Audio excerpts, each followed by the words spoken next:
The Trump Organization's longtime chief financial officer, Alan Weisselberg, worked very closely with Donald Trump himself, surrendered this morning to the Manhattan District Attorney's office just hours after a grand jury indicted not just Weisselberg, but the Trump Organization as a business on criminal charges.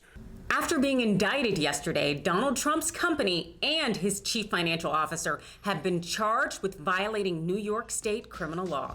Welcome into TYT Overruled. I'm attorney Adrienne Lawrence with the deets. Acting on grand jury criminal indictments, a Manhattan judge just arraigned the Trump Organization and its CFO, Alan Weisselberg. The multiple criminal charges largely relate to unpaid taxes on fringe benefits for Trump org executives. Weisselberg surrendered this morning to the Manhattan DA's office, and this is the first set of charges stemming from the investigations by Manhattan's outgoing DA, Cy Vance, and New York Attorney General Letitia James. So before I share my legal analysis, let's talk a little Donald Trump.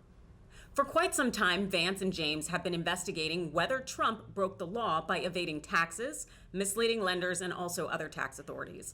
And Trump himself, he has not been expected to be charged, at least this week, but it could happen sometime in the future, along with members of his inner circle. New York prosecutors are hoping Weisselberg and maybe some other Trump cronies will turn on Trump in exchange for plea deals. The charges filed today suggest that this is indeed the strategy. How so? Well, it's rare to charge a company or an individual for failing to pay taxes on employee benefits alone. Such charges are typically used as part of a bigger case. New York prosecutors don't want to appear biased by picking on Trump, so we can guess that today's charges are part of a bigger case that could be made if Trump's CFO will turn on him. So will Weisselberg turn on Trump? Well, as a CFO of Trump's org, Weisselberg has been at Trump's right hand since the 80s and is the most important figure in the Trump Organization, so many say. And that tells us all we kind of need to know about his knowledge of where the bodies are buried and maybe his role in burying those bodies. Weisselberg has been said to have unflinching devotion to Trump. But at 73 years old, does this man, who's grown accustomed to quite a luxurious lifestyle, really want to risk the chance that Trump will turn on him? Or that he could spend his twilight years on the bottom bunk in an 8x8 concrete cell? Arguably, it all depends on the strength of the state's evidence.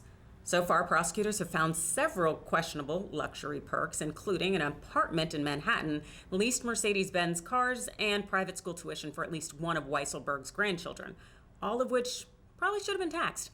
Weisselberg's former daughter-in-law reportedly told investigators that her ex, that's Weisselberg's son, had been enjoying a free apartment and big salary while working at Trump Org's Central Park ice rink. I guess, working at an ice rink pays a lot better than we thought.